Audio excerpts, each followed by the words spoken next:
hasil bumi.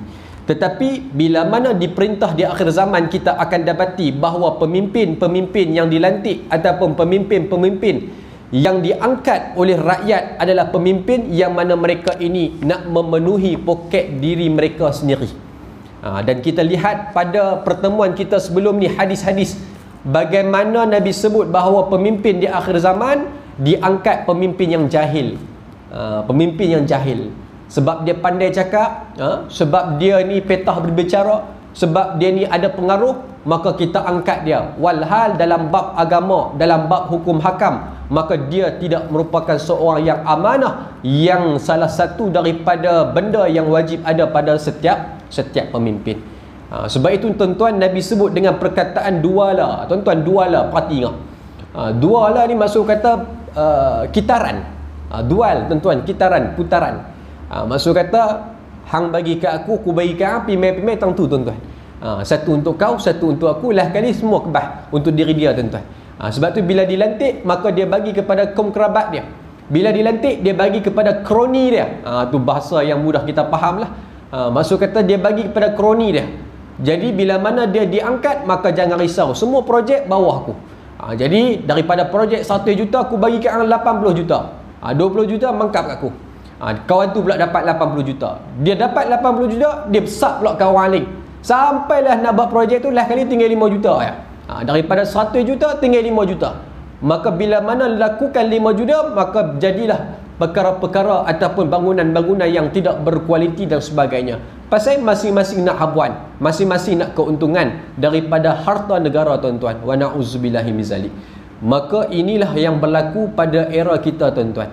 Bila Barat memperkenalkan sistem kapitalis, kita lihat bahawa adanya golongan-golongan minoriti yang akan mengaut keuntungan yang cukup besar-besaran, tuan-tuan. Inilah sistem-sistem yang diperkenalkan oleh Barat, yang mana sistem ini tidak menepati langsung kriteria ataupun syarat yang telah diletakkan oleh hukum syarak, tuan-tuan. Maka sistem Islamlah yang paling adil, sistem Islamlah yang paling baik. Maka sistem itulah yang perlu kita perteguhkan dan kita amalkan, khususnya di negara kita ini, tuan-tuan. Bila jadi macam ni, kadang-kadang dia baru jadi YB 4 tahun ni. Tak sebut YB mana, tuan-tuan, tapi baru 4 tahun jadi YB. Ataupun kita sebut sebagai satu penggal. Satu penggal dilantik menjadi pemimpin. Gaji YB kita tahu tak banyak mana pun.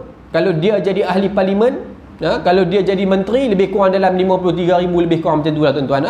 53,600 something. Kira gaji orang ni seronok. Seronok, tuan-tuan, kira gaji orang ni. Maka kalau 53,600 tu, maka kita lihat kali dengan 12 bulan, kali dengan 4 tahun, adakah kekayaan dia itu boleh kita nisbahkan tiba-tiba bila dia jadi YB, daripada zaman dia tak ada apa, habis satu penggal dia jadi YB, tiba-tiba dia ada rumah banglo 4 juta bayar cash. Maka ketika itu kita lihat bagaimana kekayaan itu boleh dapat tiba-tiba menjadi banyak. Maka inilah perkara yang mana bila dilantik, dia mengaut keuntungan hasil muka bumi Allah dan tidak memberikan kepada yang selayaknya. Ni yang kita takut, tuan-tuan. Kita mengangkat pemimpin yang tidak menepati kriteria yang telah ditetapkan oleh agama kita, yakni agama Islam. Baik. Jadi yang pertama ni, ada berlaku ataupun tidak, bukan saja di negara kita, tuan-tuan, bahkan seluruh negara ataupun seluruh dunia. Ada negara-negara seperti yang saya sebutkan tadi. Maka banyak yang mana penindasan berlaku kepada rakyatnya. Bukan nak kata negara itu miskin, bahkan Allah bagi Allah bagi macam-macam, tetapi kekayaan itu tidak beredar kepada rakyat, hanya beredar kepada kaum bangsawan semata-mata. Jadi yang pertama ni berlaku tak lagi? Dah berlaku dah. Baik, kita tengok yang kedua. Apa kata Nabi? Apabila amanah dijadikan sebagai suatu sumber keuntungan, tuan-tuan, yang kedua, apabila amanah yang diberikan dijadikan sebagai suatu sumber keuntungan. Orang dulu, tuan-tuan, zaman sahabat Nabi, maka mereka ni tak gila jawatan, ataupun bahasa mudah kita, tak gila jawatan. Zaman salafus soleh pun tak gila jawatan, tuan-tuan.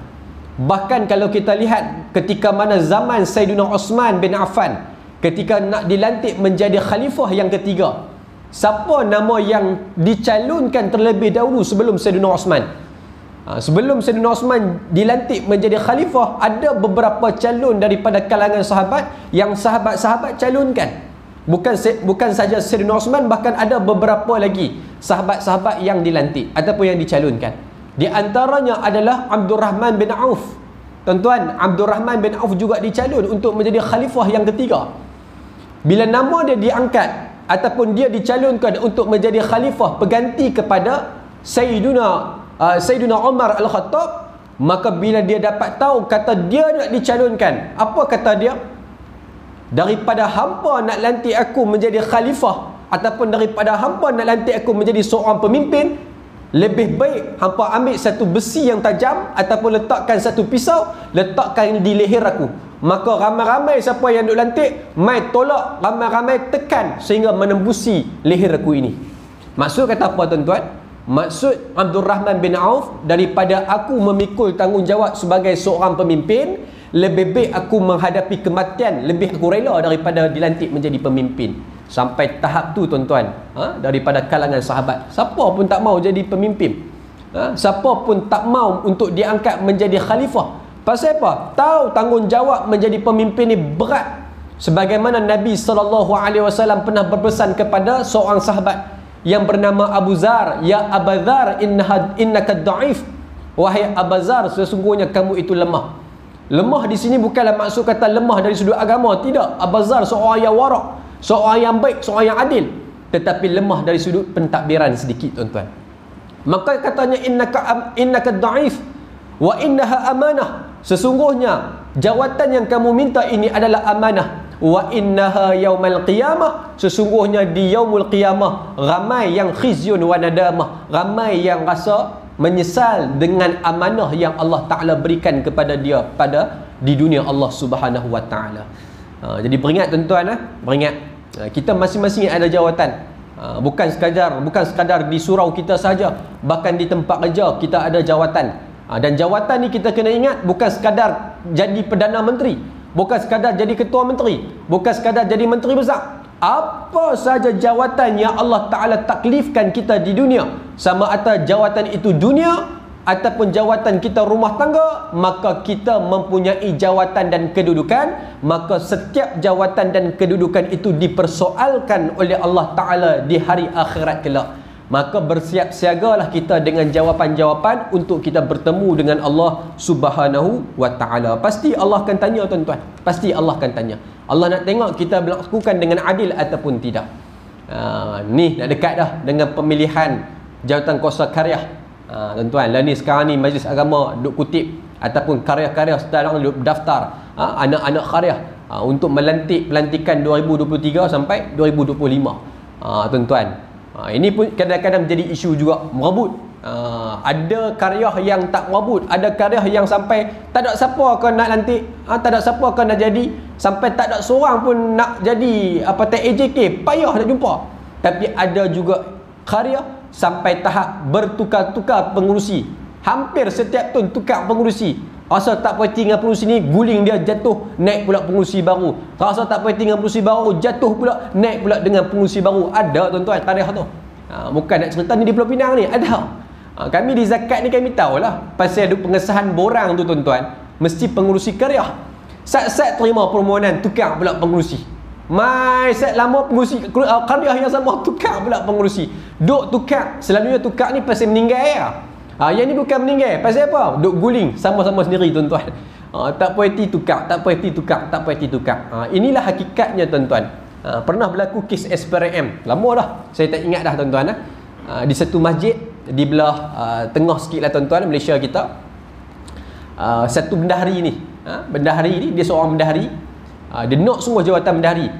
Maka rupa-rupanya hakikat pasal apa dia duduk jawatan bendahari lama, rupa-rupanya setiap kali bulan Ramadan adanya jamuan buka puasa, satu kepala tetapkan RM8. Mesyuarat letakkan satu kepala RM8 bagi setiap orang berbuka puasa. Maka ada dalam 200 orang. Maka yang si bendahari ni dia buat keputusan, bendahari jaga duit, maka dia buat keputusan orang yang layak dilantik adalah sekian-sekian. Bila lepas cari siapa dekat orang tu, siapakah syarikat tu, rupanya syarikat catering tu adalah bendahari sendiri. Ni kira balon duit masjid sungguh ni tuan-tuan. Maksud kata dia sendiri lantik kepada syarikat dia sendiri. Dari sudut kita pentadbiran sadahlah, maksud kata mempunyai kepentingan dalam membuat keputusan, maka dia sabit orang report dengan SPRM bahawa dia membuat keputusan walaupun hanya organisasi masjid tuan-tuan, tapi masih juga dijalankan ataupun disabitkan kes tuan-tuan. Allahu Akbar. Jadi berhati-hati tuan-tuan, berhati-hati. Jadi sebab tu kalau ada keputusan yang berkaitan dengan kita ni pun kami belajar sendiri tuan-tuan. Daripada kes yang berlaku di Zakat Pulau Pinang kita belajar. Bila kita ada kepentingan di dalam satu urusan ataupun dalam mesyuarat, maka kita tak boleh ada dalam mesyuarat tu. Maka kita kena keluar. Kita kena keluar daripada mesyuarat tu walaupun kita berjawatan tinggi. Contoh kalau anak kita mohon, contohlah tuan-tuan, kalau anak kita mohon, maka kita kena keluar daripada mesyuarat tu. Biar ahli mesyuarat lain yang buat keputusan pada anak kita. Jadi bila kita dah selesai, bawa balik untuk salah seorang daripada anggota membuat keputusan. Itu kaedah supaya ketulusan itu berlaku. Kerana Islam mementingkan ketulusan. Baik boleh tuan-tuan. Jadi jaga-jaga, jangan ingat pakai kepiah. Tak berlaku benda-benda macam ni tuan-tuan. Astaghfirullahalazim. Berlaku juga benda-benda macam ni, ketirisan. Berlaku juga benda-benda yang kita sebut sebagai mengaut keuntungan dengan jawatan yang dia ada. Sebab itulah yang kedua ni, bila diberi amanah kepada dia, apa yang boleh dia kaut, dia kaut. Apa yang boleh dia ambil, dia ambil. Semua serba-serbi dia boleh ambil. Baik, seterusnya apa dia? Yang ketiga, zakat dijadikan hutang. Yang ketiga, zakat dijadikan hutang. Apa maksud dia? Maksud dia pusat zakat jenuh duk tuntut. Tu cerita dia. Tuan-tuan nampak duk banner ataupun kita duk promosi, kita duk berdakwah, kita duk turun. Pasal apa kita turun? Pasal nak tuntut satu kewajipan bagi umat Islam supaya keluarkan zakat. Kalau kita tak berdakwah takut-takut, dengan jalan kita tak dakwah, manusia tak sedar bahawa dia wajib bayar zakat. Ada manusia yang dia cuba lari. Mai dah pusat zakat ni. Mampu dah ni, memang nak ikut keuntungan dah ni. Memang nak balas duit dah ni kira. Teringat saya beli durian baru ni. Musim durian tuan-tuan kan. Kita pun pakai kita baru selesai habis kerja, kita pakai baju zakat lah. Kawan kita jugalah yang jual tu dekat Bukit Baru Balik Pulau tu tuan-tuan. Kan kat tu banyak kedai durian. Maka kita pilih kedai dia. Sementara perjalanan nak pergi tu, orang pangkat panggil lah, orang Melayu kita jugalah. Belah-belah tengah tu semua Melayu kita. Belah-belah kanan ni semua banyak Chinese lah. Maka dia panggil, mai beli durian, mai beli durian. Yang kawan tu pula panggil, mai ada promosi tuan-tuan. Kita pun sampai kat kemah kawan kita pun jerit lah. Kita pun saja suara tinggi sikit. Dah, saya mai bukan nak beli, saya mai saja nak kira zakat. Diam terus semua, duduk tak kata apa. Amboi, rupa takut. Allahu Akbar. Tadi bukan meriuh, panggil kita mai. Kita kata dah saja mai nak kira zakat perniagaan ni. Padahal memang nak beli durian pun tuan-tuan, nak tengok reaksi, rupa-rupanya diam terus, tak kata apa dah. Nak kira zakat ni. Allahu Akbar. Ni yang kita takut tuan-tuan. Bagaimana situasi manusia lari daripada nak mengerjakan ibadah zakat yang wajib ke atas diri kita. Pasal dia rasa beban. Dengan gaji dia banyak, dia punya komitmen pun banyak, tiba-tiba nak suruh bayar zakat pula. Allah lagi duk rasa beban. Maka beban ini menyebabkan dia tak mengeluarkan zakat. Maka dia rasa zakat ni seperti mana satu hutang yang dia rasa tak payah duk bayar lah. Maksud kata hutang yang tak perlu dibayar. Sedangkan zakat ini merupakan kewajiban yang wajib ke atas setiap manusia. Wajib ke atas kita tuan-tuan. Dan Alhamdulillah kutipan zakat fitrah tuan-tuan mencapai sasaran pada tahun ni. Yang mana kita target 6.5 juta. Seperti mana dalam tazkirah Ramadan yang saya sebut. Mungkin saya sebut tuan-tuan. Yang kita target 6.5 juta dan collection kita tahun lepas 6.02. 6.02 maksud kata 6 juta 20 ribu tahun lepas. Tahun ni kita sasar 6.5, peningkatan 500,000. Dan Alhamdulillah dengan izin Allah kita mencapai sasaran tersebut dengan collection secara tidak rasmi adalah 6.58 juta ringgit. 6.58 juta. Maksud kata 6.580.000 ringgit. Lebih 80,000 tuan-tuan daripada sasaran yang kita target. Alhamdulillah. Dan berlaku peningkatan pada beras RM13 dan berlaku peningkatan pada beras RM20. Daripada 36,000 ataupun 34,000 yang bayar pada tahun lepas beras pertengahan dan juga beras mahal, maka tahun ni kita dapati meningkat hingga 40,000 lebih orang tuan-tuan. Beras 13 pun naik 40,000 lebih dan beras 20 pun naik 40,000 lebih. Dan beras RM7 naik hanya sekadar 3% saja. Beras 13 naik lebih kurang dalam 15, beras 20 net lebih kurang dalam 16%. Alhamdulillah, satu tanda aras yang baiklah. Umat Islam kita di Pulau Pinang ni cakna. Dan total keseluruhan pembayar adalah 808,000 orang. 808,000 orang. Maksud kata melebihi daripada kapasiti umat Islam di Pulau Pinang ni.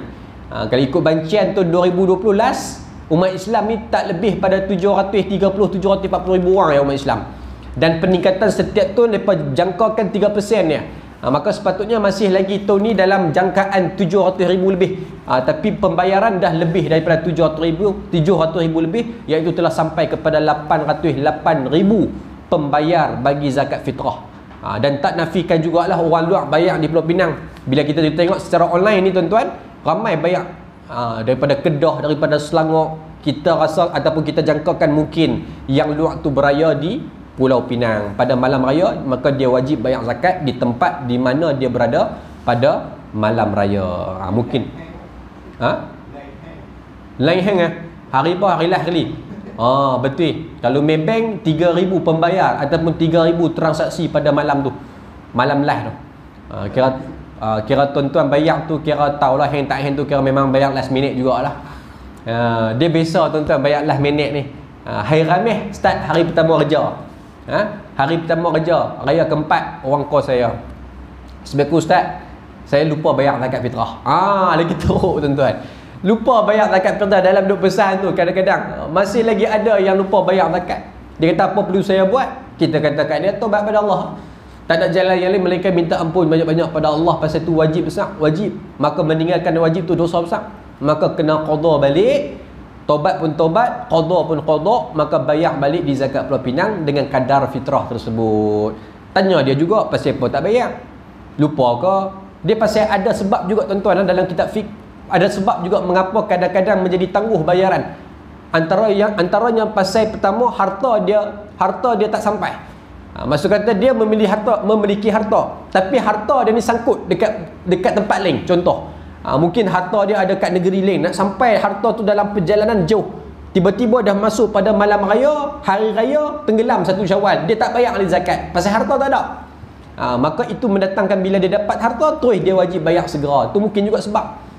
Yang kedua, di antaranya pasal tak ada fakir miskin. Duk pergi cari pusing satu kampung, tak ada fakir miskin. Sampai terbenam 1 Syawal, tak ada juga fakir miskin.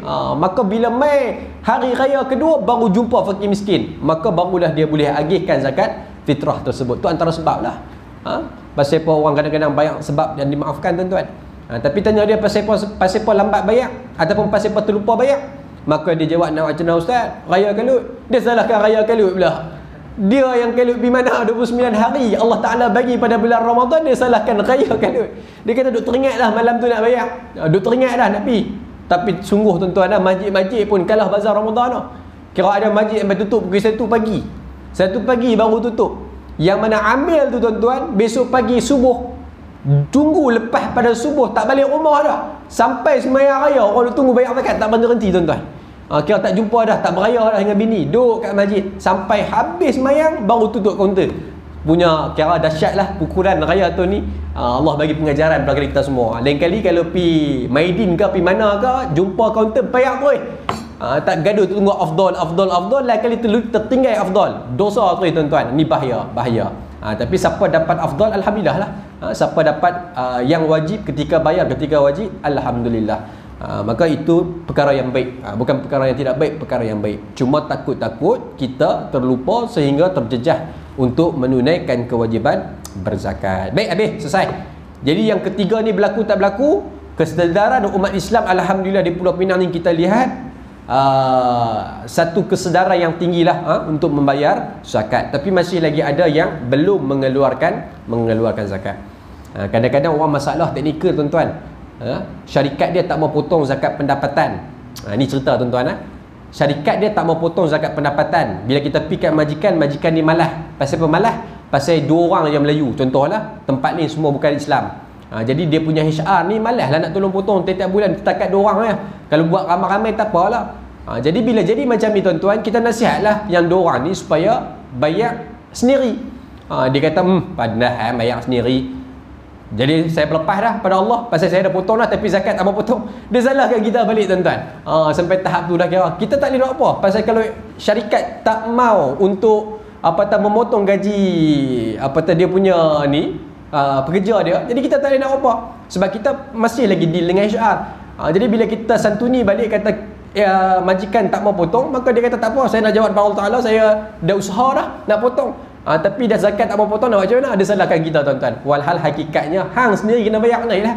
Maksud kata hujung tu tak boleh bayar secara bulanan, maka kita kena bayar cash, pergi ke kaunter-kaunter zakat bayar. Nampak sampai tahap tu tuan-tuan. Ada lagi segelintir masyarakat kita yang macam tu tuan-tuan. Allahu Akbar. Baik. Kemudian kita tengok yang keempat. Suami mengikuti kemahuan isteri. Yang keempat ni, suami mengikuti kemahuan isteri. Yang ni tak payah ulas tuan-tuan. Tuan-tuan pun cerdik lah. Maksud kata suami takut bini. Dan takut bini tuan-tuan hingga mendatangkan perkara-perkara yang lebih kepada dayus lah. Maksud kata isteri dia berjoget di TikTok, suami membiarkan. Lepas tu kawan tengok, apa hang duk biar bini hang duk menari dekat TikTok. Maka dia pun tengok bini dia, apa ni orang duk kata kat sana ni. Lepas tu bini dia pun kata, apa bang tak tahu kan, ni marketing. Sayang duk jual produk dan sebagainya, ini marketing. Salahkah saya marketing? Maka dia pun diam. Tak apalah, buatlah apa nak buat. Maka inilah yang dimaksudkan dengan suami mengikuti kemauan si isteri. Suami yang dayus tuan-tuan, ataupun membiarkan isteri dia tidak menutup aurat, menayangkan auratnya kepada khaliat ramai, tak pernah menegur dan juga membiarkan saja, maka ini juga disebut sebagai suami mengikuti kemauan isteri. Pasal isteri dia nak bebas, nak keluar dalam keadaan free hair, tak mau pakai tudung pasal panas, maka dia biar, tak apalah, biarlah, hidayah datang daripada Allah. Memang hidayah datang daripada Allah, tapi tugas kita sebagai suami wajib untuk kita tegak. Melainkanlah kalau kita dah tegak berbuih mulut tapi tak mau juga berubah-ubah, tu lain cerita tuan-tuan. Tu lain cerita. Yang ni kita tegak takat sekali, lepas tu tak mau berubah, tu pun lain cerita. Pasal tugas kita suami kena tegak senantiasa, bukan sekali ya, tegak banyak kali. Maka bila dah tegak banyak kali tak mau juga ikut, maka berserahlah kita kepada Allah. Tapi masih lagi tidak boleh berputus asa, kena sentiasa berdakwah sebagaimana dakwahnya Nabi Allah Nuh alaihi salam. Adakah Nabi Allah Nuh dakwah kepada anak dan juga isteri dia tuan-tuan dalam keadaan dia berputus asa? Tak. Sampai saat dah mai bah sekalipun, sampai dah saat bala Allah Ta'ala mai pun, masih lagi lidah Nabi Allah Nuh berdakwah kepada anak tiri dia tuan-tuan. Masih lagi panggil supaya mailah duduk di atas batera ni, ikutlah Allah, jangan ikut bersama dengan orang-orang yang zalim. Tapi masih lagi mereka itu memilih jalan yang mengingkari Allah Subhanahu wa Ta'ala. Jadi tugas kita berat, sebagai suami tugas kita berat, kena senantiasa memantau dan juga menegur isteri kita. Baik. Yang kelima, anak derhaka kepada ibunya. Jadi 1, 2, 3, 4 tadi berlaku tak berlaku lagi tuan-tuan? Semua berlaku dah. Yang kelima apa dia? Anak derhaka kepada ibunya. Maksud kata anak derhaka pada akhir zaman semakin ramai. Allahu Akbar. Ni kita takut tuan-tuan. Anak derhaka adalah satu benda, penderhakaan kepada ibu bapa adalah satu benda yang cukup kita takut. Sebab tu tuan-tuan, kita orang yang mengaji, buatlah baik pada mak bapak kita, tuan-tuan. Saya nasihatkan untuk diri saya sendiri dan juga kita semua, apa saja kemauan mak kita, kalau boleh kita penuhi tuan-tuan. Walaupun benda yang mak kita tu nak, tapi kita tak apa nak suka, tapi kalau boleh kita penuhilah tuan-tuan, selagi mana tak berlawanan dengan hukum syarak, selagi mana tak berlawanan dengan Islam kita. Maka kalau dia nak ni sekian, kita rasa berat nak pergi cari, maka pilah cari tuan-tuan. Mudah-mudahan dengan kita menggembirakan ibu kita, Allah Ta'ala mengurniakan kepada kita darjat yang tinggi. Pasal dalam syurga Allah ni tuan-tuan, dia ada pintu-pintu dia. Kalau orang puasa, dia ada pintu Ar-Rayyan yang kita selalu sebut. Saya percaya time bulan Ramadan tak sekira mesti ada ustaz-ustaz yang sebut benda ni. Siapa orang yang berpuasa, dia dapat pintu Rayyan. Orang yang berbakti kepada ibu dan bapa dia, dia ada juga pintu di pertengahan di antara pintu syurga. Maka pintu itu khas kepada orang yang mentaati dan tidak menderhakai ibu bapa. Subhanallah. Arti kata Allah meletakkan orang yang mentaati ibu dia pada darjat yang sungguh tinggi, dan diberikan syurga khusus buat orang-orang yang mentaati ibu bapa dia ketika mana berada di dunia Allah Subhanahu wa Ta'ala. Jadi mudah-mudahan kita sama-sama berada dalam syurga itu insya-Allah. Jadi kalau ada mak bapak, berbaktilah kepada mereka. Kalau tak ada mak bapak, maka berdoalah banyak-banyak kepada mereka. Dan yang ketiga, kalau kita jadi mak bapak, jangan menyusahkan anak-anak. Ni pun kena ingat juga. Bukan sekadar kita berbakti kepada ibu bapa. Yang ketiga ni tuan-tuan, kita juga sebagai mak bapak, tolong sama-sama kita jangan menyusahkan anak-anak. Kadang-kadang anak kita buat perangai, kita pun buat perangai juga dulu tuan-tuan. Kita pun tahu, kita pun lalui. Maka bila mana anak-anak buat perangai, mudahkan untuk memaafkan mereka tuan-tuan. Mudahkan untuk memaafkan mereka. Apa saja masalah yang mereka buat, maka kalau boleh kita jangan simpan dalam hati. Pasal kalau kita simpan dalam hati, kita menyusahkan mereka tuan-tuan. Pasal dosa derhaka mak bapak yang pernah saya sebut dahulu tuan-tuan, adalah dosa yang mana Allah Ta'ala akan bayar cash di dunia ini. Dia ada dua perkara yang Allah Ta'ala bayar cash di dunia. Yang pertama, siapa yang banyak bersedekah, Allah bagi cash. Siapa yang bersedekah, Allah bayar cash tuan-tuan. Ni saya rasa bukan saya saja lalui, tuan-tuan pun melalui. Kadang-kadang kita rasa kita sedekah, tiba-tiba Allah gantikan benda yang kita tidak sangka-sangka. Sedekah, Allah bagi cash di dunia. Yang kedua, siapa yang derhaka, Allah bagi cash di dunia. Uququl walidain, dunia Allah bayar cash. Masuk cash ni apa dia? Kehidupan dia tak akan selamat, kehidupan dia tak akan selesa. Dia buat derhaka mak bapak, maka hidupan dia tuan-tuan akan sengsara dan tak akan mendapat ketenangan di dunia. Sebab itulah bila kita jadi mak bapak, kita jangan harap ataupun jangan inginkan anak-anak kita susah di dunia ini. Maka perbanyakkan kita meringankan ataupun meringankan mereka. Banyakkan maaf, banyakkan maaf, banyakkan berlembut dan sebagainya, menasihati mereka dan sebagainya. Mudah-mudahan Allah Ta'ala kurniakan kepada kita keluarga yang sakinah, mawaddah dan juga warahmah, insya-Allah. Baik. Kemudian nombor 6, sedangkan ia berbuat baik dengan temannya. Dengan mak dia buat derhaka, tapi dengan kawan sembang elok. Dengan mak cakap kasar, tapi dengan kawan sembang elok. Ini biasa tuan-tuan. Benda-benda yang berlaku pada remaja-remaja kita. Allahu Akbar. Dengan kawan-kawan cukup kamcin. Apa saja masalah, cari kawan. Apa saja benda, cari kawan. Gaduh dengan mak, cari kawan. Semua benda cari kawan. Walhal kawan itu tidak pernah pun memberikan kasih sayang daripada kecil. Yang bagi kasih sayang itu ibu yang melahirkan dia daripada kecil. Tapi bila mai dia kenal kawan, maka dia pentingkan kawan daripada ibunya. Yang ketujuh, anak menjauhkan diri daripada ayahnya. Di akhir zaman kita akan dapati tuan-tuan, yang mana anak lelaki ataupun anak perempuan akan semakin jauh daripada bapaknya. Jauh daripada bapak ni saya takut tuan-tuan. Anak saya kecil lagi, yang sulung berumur 6 tahun. Duk belajar macam mana cara nak bagi didikan anak yang sempurna. Kita duk belajar, duk cari macam mana nak didik anak-anak yang baik, supaya anak kita bila besar, dia tak rasa renggang dengan kita. Supaya dia rapat dengan kita, supaya dia ada masalah, dia cari kita. Yang tu kita nak. Tapi hadis Nabi ni tuan-tuan, yang mana Nabi sebut bahawa di akhir zaman, anak-anak semakin lama semakin jauh daripada bapaknya. Saya tertarik dengan ulasan Ustaz Fawaz tuan-tuan. Baru-baru ni di Masjid Sungai Tiram, belajar tentang adab lah. Adab kira dia memang A lah bila sebut tentang cerita tentang adab, ilmu adab ni. Di antara tarbiyah yang disebut tuan-tuan, tarbiyah yang kita kena buat, dan saya pun cuba praktikkan buat, insya-Allah. Yang mana kita sebut, yang di mana dia sebut, kalau anak-anak yang ni bawah umur baligh, di bawah baligh, maka perbanyakkan kita berkongsi ataupun menunjukkan kasih sayang kita dengan secara fi'li, dengan secara perbuatan. Anak yang belum baligh, banyakkan tunjuk kasih sayang kita dengan cara perbuatan. Maksud kata dengan cara kita peluk dia, dengan cara kita sayang dia, cium dia. Bila kita peluk dia, bila kita sayang dia, maka dia boleh terima bahawa itu datangnya daripada mak dan bapakku, mendadakan ibu dan bapakku sayang kepada aku. Sebelum tidur kita jumpa dia, kita sayang dia, tu tanda kita cakna kat dia. Maksud kata otak dia terima kata mak dan bapakku sayang aku, pasal tiap-tiap malam duk sayang aku. Nampak tuan-tuan? Tu anak yang belum baligh. Tapi bila mana anak yang sudah baligh, kita tak boleh dah buat secara perbuatan. Bukan tak boleh terus, tapi kena kurangkan, kena lebih kepada qauli, iaitu lebih kepada percakapan. Kena banyakkan berbicara, kata kita sayang kepada anak-anak kita. Dan perkara inilah yang jarang berlaku pada orang Melayu kita. Orang Melayu kita segan nak sebut kat anak-anak kita, sayang dekat hang, sayang dekat kamu, sayang dekat alung, sayang dekat angah. Bila mai usia 17, 18 kita nak sebut kata kita sayang kat anak, jadi malu dah. Tak mau sebut dah. Walhal Nabi sebut tuan-tuan bahawa kita kalau sayangkan seseorang maka kena sebut kata kita sayang kepada dia. Kena sebut bahawa kita sayang kepada saudara kita. Sebut dengan kalimah, bukan dengan perbuatan. Kita Melayu kadang-kadang ego. Tak apa ustaz, kami tak sebut dengan mulut, tak apa. Kami buat dengan perbuatan. Cara kami cari makan, kami bagi dia makan, tu tanda kami sayang. Tak tuan-tuan. Mai umur baliak kita kena sebut, banyakkan sebut.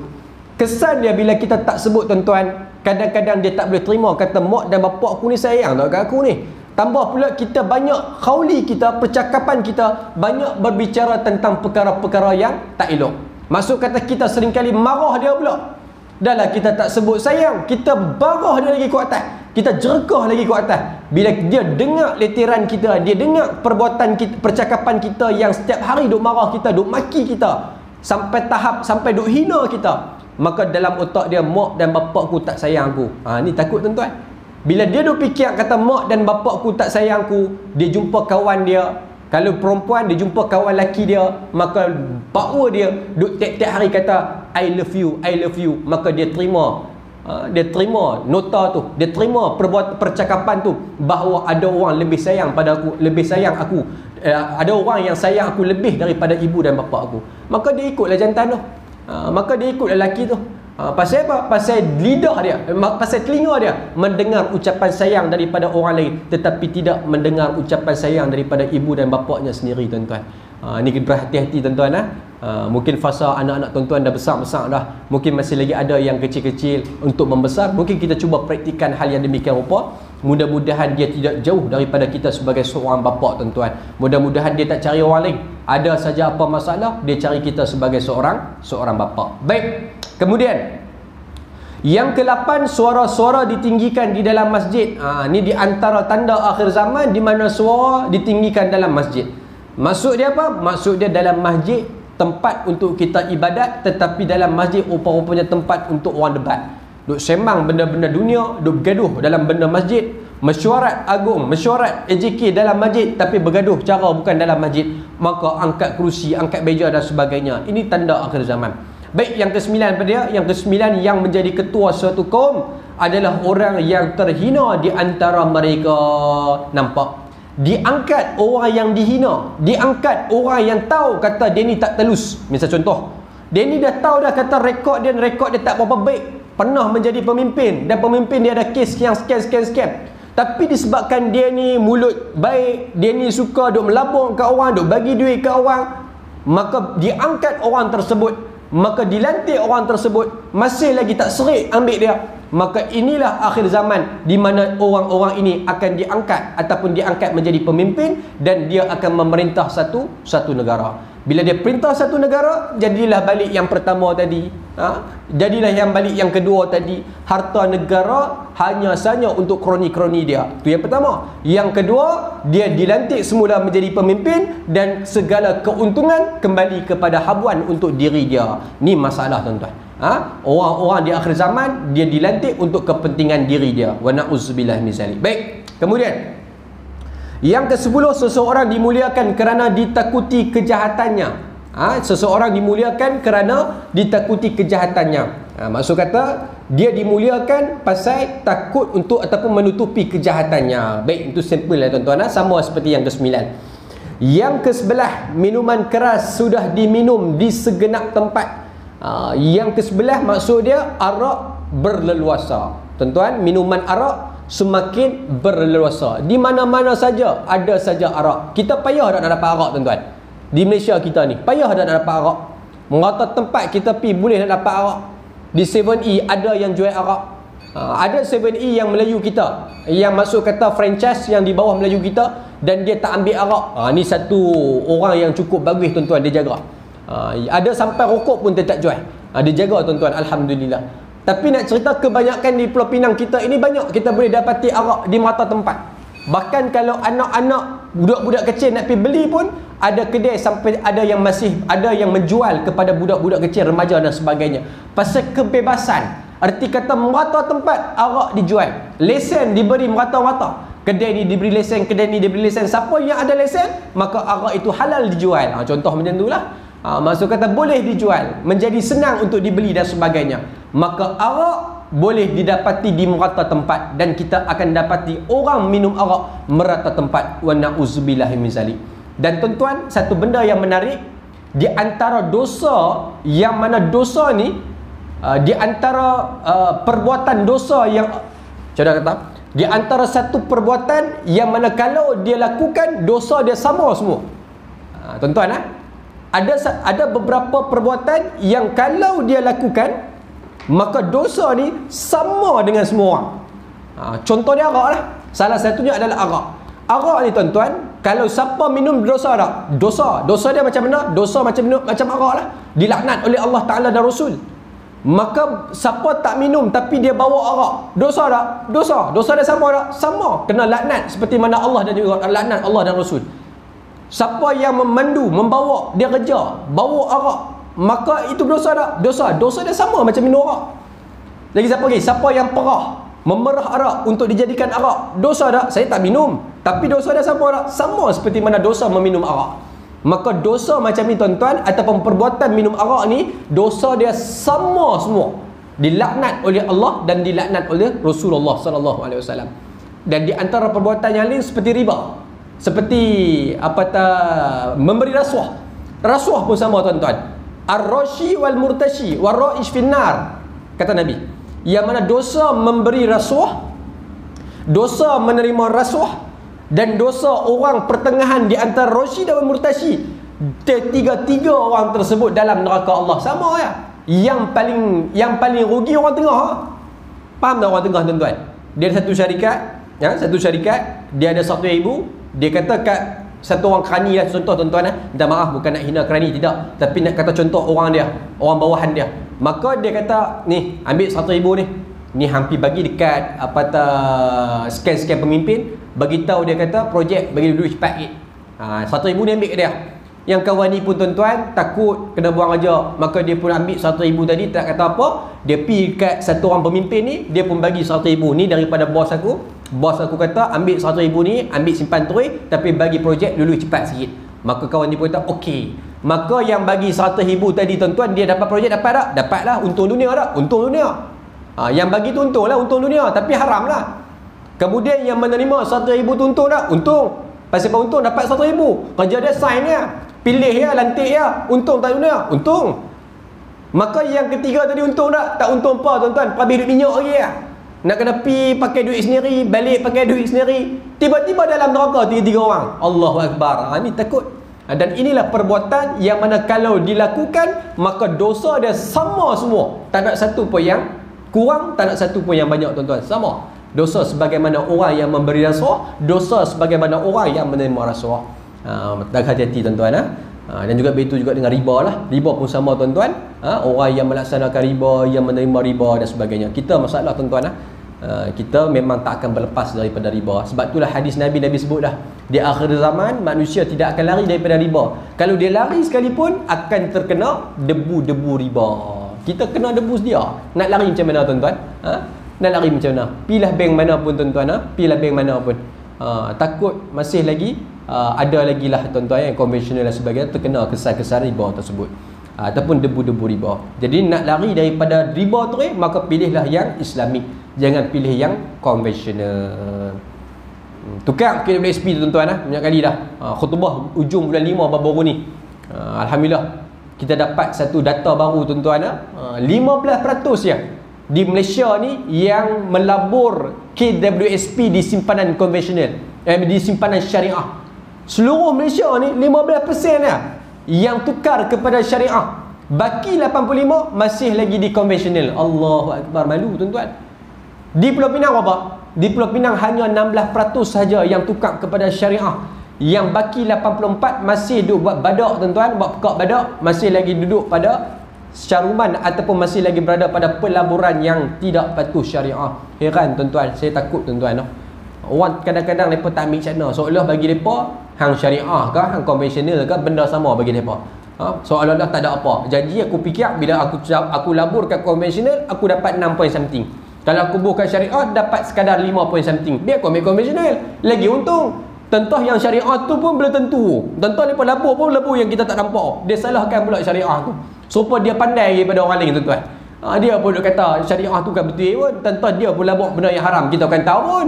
Nampak tuan-tuan, sampai tahap tu orang sebut pun ada tuan-tuan. Ada, saya dah baca komen tu. Saya tak akan tukar kepada konvensional, saya tak akan tukar kepada syariah, saya kekal kepada konvensional, pasal saya percaya bahawa syariah tu belum tentu dia melabur dengan cara Islami. Hui, kemas tuan-tuan. Serupa syarikat KRSP tu dia punya, supaya dia ahli lembaga pengarah. Padahal orang beza ya pun. Akal tuan-tuan. Last sekali dia sebut apa? Janji saya dapat pulangan 6 point something daripada 5 point something. Tu yang dia nak sampai. Nak cerita kata dia dapat banyak, orang lain dapat sikit. Yang tu ya tuan-tuan. Pulun dunia sampai tak kira halal ataupun haram. Ni tanda akhir zaman tuan-tuan.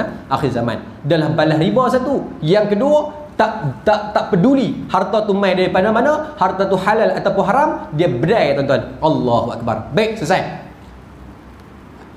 Yang ke sebelah. Panjang hari ni tuan-tuan. Pukul 9 dah. Panjang pila. Dah berapa bulan tak jumpa ni. Berqadha balik tuan-tuan. Zakat pun kena qadha, kuliah pun kena qadha tuan-tuan. Baik. Yang ke-12, kain sutera banyak dipakai oleh kaum lelaki, maka sutera haram kaum lelaki pakai tuan-tuan. Ini hukum tuan-tuan. Haram bagi lelaki memakai kain sutera. Adakah pakai baju ya? Ini pun persoalan juga. Adakah pakai baju ya ustaz? Kami pakai tie boleh? Tie daripada sutera. Kami pakai seluar boleh tak? Seluar daripada sutera. Sama haramnya tuan-tuan. Walaupun bukan baju, tetapi pakai apa saja yang dikatakan pakai, maka haram serba-serbi. Tak boleh nak pakai sutera. Tie pun tak boleh tuan-tuan. Yang ke-13, para artis disanjung-sanjung. Dan yang ke-14, muzik banyak dimainkan. Dua-dua sekali kita gabunglah tuan-tuan. Yang mana para artis disanjung-sanjung. Maksud kata artis ni lebih orang sayangi daripada alim ulama. Betul tak betul? Berlaku tak berlaku lagi tuan-tuan? Tak berlaku kat negara kita, betul tak? Tak berlaku ustaz, tak berlaku. Negara lain tu. Kat mana? Saudi ustaz. Saudi lah ni ada konsert-konsert besar-besaran. Lah ni orang duk cari di manakah Raja Salman kan? Buka tuan-tuan dan ni Facebook duk cari di manakah kedudukan Raja Salman. Pasal diam lama sangat dah. Mati, meninggal ke, duduk di hospital ke, orang duk cari-cari di mana tuan-tuan. Dah lama tak nampak Raja Salman. Jadi Saudi sekarang ni dahsyat lah tuan-tuan. Lebih dahsyat daripada yang dahulu. Konsert, kita tengok sekali dia buat konsert, ramai sungguh tuan-tuan. Ramai, dahsyat. Allahu Akbar. Jadi artis disanjung-sanjung tinggi tuan-tuan, melebihi daripada para alim ulama. Apa bukti dia? Bukti dia tuan-tuan tengok follower di TikTok, Instagram. Siapakah yang paling tertinggi? Artis ke ulama? Ulama tak buat TikTok ustaz, ulama tak buat Instagram, jadi tak banyak. Ada tuan-tuan alim ulama yang menggunakan TikTok sebagai medium untuk menyebarkan dakwah. Bagus, itu sebahagian. Benda tu tak salah. TikTok bukan benda yang salah, dia medium. Tetapi yang salah apabila kita meletakkan konten-konten yang salah dan kita juga melayari TikTok dalam keadaan kita mengikuti konten-konten yang salah. Itu yang haram tu. Pasal kita tidak mengawal panca indera ataupun mata kita daripada melihat perbuatan-perbuatan maksiat dan sebagainya. Baik, para artis disanjung-sanjung. Yang ke-14, muzik banyak dimainkan. Banyaknya muzik, banyaknya lagu. Berlambak lagu-lagu tuan-tuan dimainkan. Maka perkara ini juga di antara tanda bila banyaknya muzik-muzik, maka akan banyak lagilah bala-bala yang Allah Ta'ala timpakan kepada kita. Lagi banyak muzik, dalam hadis yang lain, lagi banyak muzik, lagi banyak gempa bumi akan menimpa satu penduduk tersebut. Lagi banyak muzik, akan lagi banyak tanah runtuh yang akan menimpa negara tersebut. Tuan-tuan, hadis yang lain. Sama juga hadis malam ni. Lagi banyak muzik, maka Allah datangkan 3 perkara. Lagi banyak orang suka pada muzik, maka lagi banyaklah bala yang Allah Ta'ala akan hadirkan. Sebab itu tuan-tuan, saya pesan kepada kita semua tuan-tuan. Tuan-tuan nak dengar muzik boleh. Saya tahu kita pun ramai yang halwa telinga kadang-kadang nak dengar muzik, bosan. Tuan-tuan, dengar dengan cara berpada-pada. Jangan sampai sebati pada habuan diri kita. Jangan sampai seronok sehingga melalaikan kita. Jangan sampai kita dengar muzik tu tuan-tuan, wa na'udzubillah min zalik, sampai kalau tak boleh dengar satu hari tak dengar, maka kita jadi tak senang duduk. Ni masalah. Pasal Abdullah ibnu Mas'ud pernah menyebut tuan-tuan. Abdullah ibnu Mas'ud pernah menyebut. Apa kata Abdullah ibnu Mas'ud? Lagu-lagu yang melalaikan ataupun kita sebut sebagai lagu-lagu yang merepek ni, apabila kita sering kali mendengar, maka dia akan menumbuh satu-satu cabang ataupun dia akan menumbuh di dalam hati manusia daripada cabang-cabang munafik. Kata Abdullah ibnu Mas'ud, bila kita mendengar lagu-lagu merepek, lagu-lagu melalaikan, maka perkara itu akan menyebabkan akan tumbuhnya cabang-cabang orang munafik ataupun cabang-cabang hati munafik dalam hati kita. Seumpama air yang mencurah ke tanaman. Maksud kata bila air curah kepada tanaman, maka subur tanaman tersebut. Begitu juga muzik dicurahkan ke hati, maka subur dengan orang-orang yang munafik. Wa na'udzubillah min zalik. Jadi pesan kepada kita semua, lagu tu kurangkan sikit. Kurangkan sikit. Saya percaya tuan-tuan ni kalau pi kerja semua dengan Quran belaka, tahu muka semua alim-alim belaka, insya-Allah. Sementara nak sampai tu habis Al-Baqarah, alhamdulillah. Kira khatam terus tuan-tuan. Kira 1 bulan tu khatam terus Al-Quran, insya-Allah. Baik, itu yang ke-14. Yang ke-15, generasi akhir zaman ataupun generasi akhir umat akan melaknat, yakni menyalahkan generasi pertama daripada kalangan sahabat. Habis tuan-tuan. Allahu Akbar. Yang ke-15 ni banyak daripada Syiah lah tuan-tuan. Kita sebut sebagai Syiah. Syiah dia melaknat sahabat Nabi. Syiah, banyak daripada Syiah yang melaknat daripada kalangan sahabat-sahabat Nabi. Dengan Abu Hurairah tuan-tuan, dia tolak tu hadis. Pasal dia meluat dengan Abu Hurairah. Pasal apa? Di antara sebab dia meluat dengan Abu Hurairah, kerana ketika zaman Sayyidina Ali nak lantik Abu Hurairah jadi pemimpin. Tetapi Abu Hurairah menolak permintaan Sayyidina Ali untuk menjadi pemimpin ataupun menjadi gubernur. Tiba-tiba zaman Muawiyah lantik pula, Muawiyah offer kepada Abu Hurairah, maka Abu Hurairah menerima lantikan tersebut. Maka bila jadi macam tu, Syiah dia pendam. Oh, dengan Ali hang buang, ataupun dengan Sayyidina Ali hang tolak, tapi dengan Muawiyah boleh pula. Maka bila mana dengar peristiwa itu, mereka berdendam dan mereka menolak sahabat Nabi yang bernama Abu Hurairah radhiyallahu anhu. Jadi hadis-hadis yang diriwayatkan oleh Abu Hurairah semua mereka tolak. Mereka tak terima tuan-tuan. Hadis asli daripada Abu Hurairah. Jadi kalau tolak hadis Abu Hurairah, hadis mana lagi kita nak ambil? Betul tuan-tuan. Hadis yang paling banyak adalah Abu Hurairah. Perawi yang paling banyak meriwayatkan hadis adalah Sayyidina Abu Hurairah. Jadi kalau dia tolak Abu Hurairah, erti kata tolak Nabi tu. Pasal ada hadis-hadis yang diriwayatkan oleh Abu Hurairah semua sahih yang sanadnya bersambung sampai baginda Rasulullah sallallahu alaihi wasallam. Maka generasi akhir zaman suka melaknat ataupun suka menyalahkan generasi yang pertama. Ataupun bahasa juga kita boleh sebut, orang suka menyalahi daripada kalangan sahabat, tabi'in, sampailah suka menyalahkan alim ulama kita sendiri pun ada juga tuan-tuan. Maka ketika itu hendaklah mereka menanti angin merah atau gempa bumi, ataupun mereka akan dirubah menjadi makhluk lain. Bila ada 15 perkara ni tuan-tuan, Allah Ta'ala akan datangkan 3 bala. 3 bala. Apa bala dia?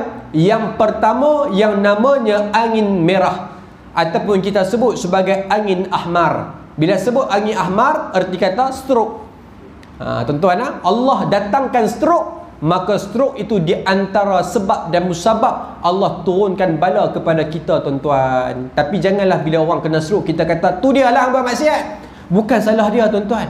Dia kata dia ni mesti buat maksiat, dia kena stroke. Wa na'udzubillah. Tu salah anggap tuan-tuan. Bukan. Sebab bila bala, kita kena faham konsep bala Allah turun, siapa pun boleh kena. Yang duk mengajak masjid pun boleh, yang alim ulama pun boleh kena, yang duk buat maksiat pun boleh kena tuan-tuan. Kadang-kadang yang buat maksiat tak kena pun. Pasal bala, bila bala turun, Allah akan hadirkan kepada siapa saja, semua orang, melainkan orang-orang yang Allah Ta'ala pelihara. Sebab tu ada doa tuan-tuan, doa. Kalau boleh doa untuk elakkan kita daripada angin ahmar, bacalah sekali dalam umur kita, hidup kita. Tuan-tuan, saya selalu Google, saya pun tak hafal tuan-tuan. Tapi jadikan satu bacaan dalam hidup kita, dalam sepanjang hidup kita, bacalah sekali. Mudah-mudahan ikhtiar kita dalam mengelak daripada terkenanya angin ahmar. Tuan-tuan cari malam ni, baca terus insya-Allah. Baik, yang kedua, Allah datangkan gempa bumi. Dan alhamdulillah Malaysia berada pada garisan Khatulistiwa. Jadi kita terselamatlah daripada gempa bumi. Tapi mustahil dah? Tak mustahil. Jangan doa anggap kita selamat tuan-tuan. Tak mustahil Allah boleh datangkan gempa bumi. Kerana semua dalam pencaturan Allah Azza wa Jalla. Walhal kalau itu perkara yang tak logik oleh sains, tak logik oleh ahli geografi, tapi semuanya tidak mustahil bagi Allah Azza wa Jalla. Ataupun mereka akan dirubah menjadi makhluk lain. Ni terakhir malam ni. Nak habis dah tuan-tuan. Dan terakhir, mereka ini akan diubah wajah mereka menjadi makhluk lain. Dalam hadis yang lain, Allah akan ubah wajah mereka dengan dua benda ataupun dua makhluk. Yang pertama, Allah ubahkan wajah mereka menjadi kera, dan yang kedua, Allah ubah wajah mereka menjadi khinzir. Tuan-tuan, berubah wajah menjadi kera, berubah wajah menjadi khinzir. Ulama bahas, adakah Allah ubah wajah mereka secara hakikat? Berubah wajah menjadi seperti mana kera, adakah secara hakikat ataupun sekadar majazi? Maka ada ulama berpandangan bahawa Allah Ta'ala ubah secara hakikat. Bahkan kata ulama, harus Allah ubah wajah manusia menjadi kera dan juga jadi muka babi, tuan-tuan. Harus. Tak mustahil. Adakah pernah berlaku pada zaman umat Nabi kita, Nabi Muhammad? Pernah berlaku. Berlaku, tuan-tuan. Dan pandangan yang kedua adalah pandangan di mana ulama mengatakan Allah ubah bukan secara hakikat, tetapi hanya sekadar majazi dari sudut perangai dia. Maksud kata perangai kera. Perangai kera macam mana, tuan-tuan? Pergi disko lah. Pergi konsert. Tuan-tuan tengok perangai kera berlambak kat itu. Bila menyanyi terkeji-keji, terhenggeh-henggeh, tuan-tuan. Maka itulah perangai kera yang Allah dah ubah wajah-wajah ataupun berubah perangai mereka jadi seperti kera. Jadi perangai babi pula macam mana? Perangai babi adalah seperti mana orang yang memakan harta tak kira halal, tak kira haram. Itulah perangai jadi macam babi. Pasal apa, tuan-tuan? Babi ni dia makan apa saja, betul tak? Apa saja yang ada kat dia sondoi. Bahkan taik dia sendiri pun, tuan-tuan, minta maaf, taik dia sendiri pun kadang-kadang dia sondoi dan dia makan. Arti kata apa? Dia tak kira minta apa. Janji apa ada depan aku, semua aku berdai. Maka macam itulah manusia yang tak kira halal dan haram. Apa saja yang ada di hadapan dia, semua dia berdai. Tak kira, tuan-tuan. Helmet saya hilang, tuan-tuan. Ni nak cerita kata halal dan haram ni. Tuan-tuan, helmet saya hilang. Yang syoknya, tuan-tuan, helmet saya tu hilang. Di mana? Di masjid. Saya main lambat. Di satu masjid dekat dengan rumah saya. Saya main lambat dah. Time saya pergi tu, rakaat kedua dah. Kita ni, tuan-tuan, saya kadang-kadang main tempat tuan-tuan pun saya tak bubuh dalam bok. Kadang-kadang bubuh, kadang-kadang tak bubuh. Saya percaya sini orang yang baik-baik belakang, tuan-tuan. Macam tu kat masjid, kadang-kadang bubuh, kadang-kadang tak bubuh. Bila tak bubuh tu, tuan-tuan, pasal kalut. Nak pergi semayang, nak kejang. Bila tak, tuan-tuan, kita pun tawakal. Bismillahirrahmanirrahim, ala Allah. Tinggi takwa kita. Tinggi ke apa? Tawakal kita pada Allah. Maka kita pun tinggallah helmet tu. Kita pula letak, tuan-tuan, parking ustaz. Tak ada orang parking lain dah. Sepatutnya parking kereta, tapi kita pacak motor dekat parking ustaz. Tepi tu tak ada orang lain dah. Jadi orang tahulah kata tu motor ustaz. Kita pun mengajak, tuan-tuan. Habis-habis mengajak turun, tuan-tuan, kita pun macam biasalah pakai sweater. Tak pakai sweater lah, minta maaf, saya dekat rumah saya tak pakai sweater. Maka kita pun naik dengan kepiah, kita start motor belah. Kita pun tak sedap kata tak pakai helmet. Elok sampai kat lampu syarat aku nak keluar rasa berangin ni macam mana. Lah, helmet aku mana? Dia fikir helmet tadi aku tak mana? Aku tak kat raga. Pi mana helmet tak raga? Patah balik, tuan-tuan. Patah balik, pi kot-kot terjatuh. Dia fikir jatuh orang kat ke? Pi tak ada dah, tuan-tuan. Kholu semua. Lepas tu ada ijik kita tanya, Ustaz, siapa Ustaz? Tak ada apa saja ya, mai tengok. Malu nak beritahu. Kan saja mai tertinggal barang. Kita pun patah balik, tuan-tuan. Dalam hati ni, ya Allah, mudah-mudahan tak adalah Roblox. Dia fikir Roblox ya. Ya Allah, mudah-mudahan tak ada Roblox, ya Allah. Kalau ada Roblox ni ada kulit durian, kau ambil durian tu bubur tak pada. Tengok musim durian, orang je durian melembab, bubur kulit durian tak pada. Dalam hati ni sanggup hambalah apa tak helmet ustaz. Helmet ustaz pun sanggup belah tu. Dia fikir mungkin nak keberkatan kot. Mungkin pakai terus jadi berkat kot. Tuan-tuan, macam tu pun ada, tuan-tuan. Balik cerita kat bini, sejam kena. Sejam boleh tiang lah. Orang kalau tangkap lembu dia kata ni, orang kalau tangkap lembu tak ikat, tangkap lembu tak ikat, tak duduk seronok pasal lembu tu belah lah. Macam tu juga helmet tak atas motor, mau orang tak rembat lah helmet elok. Kena sejam, tuan-tuan. Tadi ceramah sejam, ni dengar pula dia sejam. Macam itulah kitaran hidup kita, tuan-tuan. Balas tak kira ustaz ke tak ustaz, mampu happy, janji aku dapat duit. Nasib kunci tak tinggal. Kalau kunci tinggal sekali motor hilang pun. Itu memang kedengar ustaz lah. Saya sendiri kedengar, tuan-tuan. Itu silap diri kita sendirilah, tuan-tuan. Mudah-mudahan Allah bagi hidayah lah. Allah bagi hidayah kat dia. Jadi dengan hidayah tu, dia pakai helmet tu, dia pergi rumah saya tu, dia bagi. Masih lagi ada harapan. Mudah-mudahan dia kembalikan helmet tu. Masih lagi ada harapan. Mudah-mudahan dia kembali balik, insya-Allah. Baik. Jadi Allah Ta'ala pandangan yang kedua, ulama kata tak tukar secara hakikat tetapi tukar secara majazi. Hanya perangai ditukar tuan-tuan, perangai macam kera dan perangai macam babi. Baik, kita kembali yang awal tadi. Adakah pernah berlaku pada zaman umat Muhammad, minta maaf satu ketinggal, ulama yang berbahas kata tidak berubah secara hakikat adalah kerana apa? Kerana doa Nabi SAW, tuan-tuan. Nabi doakan supaya umat dia tak terkena seperti mana umat-umat yang terdahulu. Jadi Allah pelihara umat Muhammad SAW. Tapi pernah tak berlaku pada umat kita, zaman kita, diubah wajahnya sebagaimana pernah terkena pada zaman Bani Israel? Kan Bani Israel yang mana mereka hari Sabtu hari beribadat, tapi mereka keluar pergi menangkap ikan kan, ceritakan dalam surah Al-Baqarah ayat 86. Bila mana mereka pergi menangkap ikan dan sebagainya, kemudian hari itu adalah hari haram, mana boleh ambil, mana boleh menangkap ikan, maka mereka buat juga berdegil, maka balik Allah Ta'ala tukarkan wajah mereka menjadi wajah kera. Berapa hari tuan-tuan? 3 hari wajah mereka jadi kera, tak makan, tak minum, tak buat macam mana orang manusia sebagai seorang manusia. Kehidupan mereka seperti mana kehidupan kera. 3 hari ya Allah Ta'ala hidupkan mereka, kemudian mereka mati dengan cara mati sebagaimana wajah mereka seperti mana wajah kera. Bukan seperti, Allah tukar wajah mereka jadi wajah kera. Jadi adakah akan berlaku pada umat Muhammad? Tidak. Nabi berdoa pada Allah supaya tidak ditimpakan sebagaimana umat yang terdahulu. Tapi berlaku juga, adakah harus juga berlaku? Maka harus, kata ulama, boleh bertukar. Dan kalau kita rujuk dalam kitab Bustanul Arifin, ada kisah yang dikisahkan oleh Imam Nawawi. Pernah berlaku pada satu imam. Ringkas yang cerita ni tuan-tuan. Satu orang alim ulama. Orang alim ni, bukan orang ta'alim, orang alim. Orang alim ni tuan-tuan, dia mengajak. Bila dia mengajak, dia baca hadis Nabi berkenaan dengan solat berjemaah. Kan ada hadis Nabi, kalau kita mengaji kitab Qaulul Tam, ada permulaan kitab tu tuan-tuan, ada sebut tentang hadis tu. Tidakkah kamu takut bagi orang-orang yang lebih kurang tuan-tuan, Al-Qamah lah, saya pun tak nak ingat, tapi lebih kurang macam itulah. Tidakkah kamu takut ancaman bagi orang-orang yang mendahului imam dalam semayang? Maksud kata kalau imam tu rokok, sebelum imam tu rokok, dia rokok dulu. Maksud kata dia mendahului imam. Kalau imam tu nak bangun iktidal, sebelum imam kata Allah Akbar, dia telapak bangun dulu, Allahu Akbar. Sepatutnya makmum ikut imam, tapi dia saja lebih pada imam, nak buat lebih pada imam. Maka orang yang mendahului imam, maka Allah Ta'ala akan mengubah wajahnya dengan wajah keldai.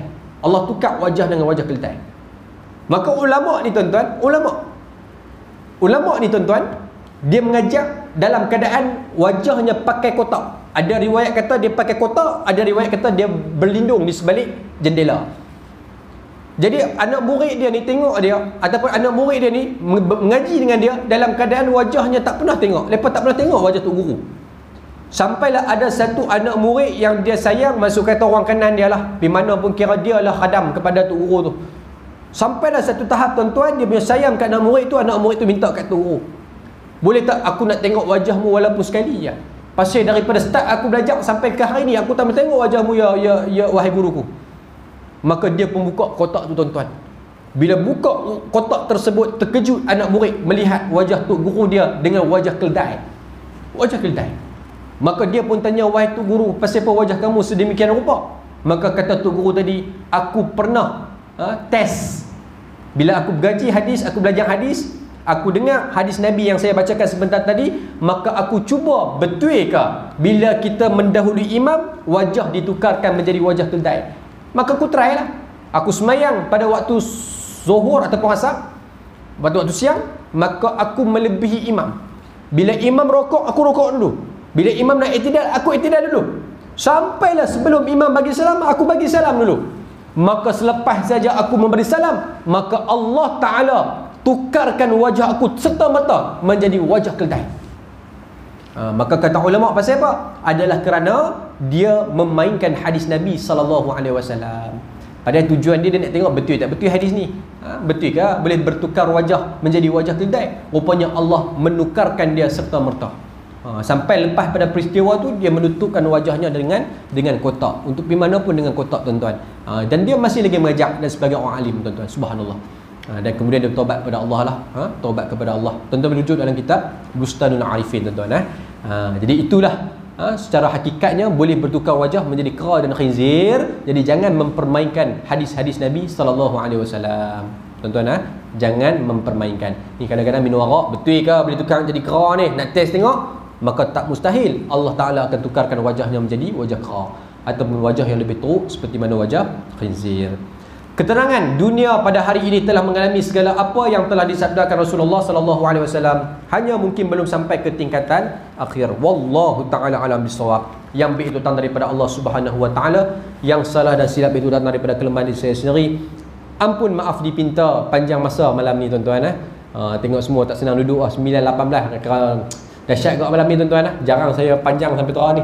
Jadi mudah-mudahan tuan-tuan panjang ni mendatangkan manfaat yang cukup besar kepada kita semua dan dicatat sebagai amalan kebaikan, dan mudah-mudahan sebagaimana kita bertemu pada malam ni, bertemunya kita di syurga Allah Ta'ala nanti insya-Allah bersama-sama tuan-tuan. Kalau tuan-tuan masuk syurga tak nampak saya, tuan-tuan panggil saya tau, jemput saya. Ataupun kita tengok salah seorang daripada kalangan kita yang tak masuk lagi syurga, marilah kita sama-sama tarik, pasal ada syafaat. Syafaat untuk orang-orang yang menuntut ilmu, sama-sama berjuang di jalan Allah di dunia tuan-tuan. Boleh tengok saudara-saudara dia yang sama-sama pergi masjid menuntut ilmu dan sebagainya, dia parti tengok tak ada saudara-saudara dia, maka dia meminta kepada Allah supaya mengambil saudara dia daripada neraka Allah masuk ke dalam syurga Allah. Jadi mudah-mudahan kita sedemikian rupa insya-Allah. Amin amin ya rabbal alamin. A'udzubillahi minasyaitonir rajim. Bismillahirrahmanirrahim. Alhamdulillahirabbil alamin. Wassalatu wassalamu ala asyrafil anbiya'i wal mursalin wa ala alihi washabbihi ajma'in. Allahumma jam'ana hadza jam'an marhuma wa tafarruqana min ba'di tafarruqan ma'suma. Rabbana atina fid dunya hasanah wa fil akhirati hasanah wa qina adzaban nar. Wa sallallahu ala sayyidina Muhammad wa ala alihi washabbihi wasallam. Walhamdulillahirabbil alamin. Assalamualaikum warahmatullahi wabarakatuh.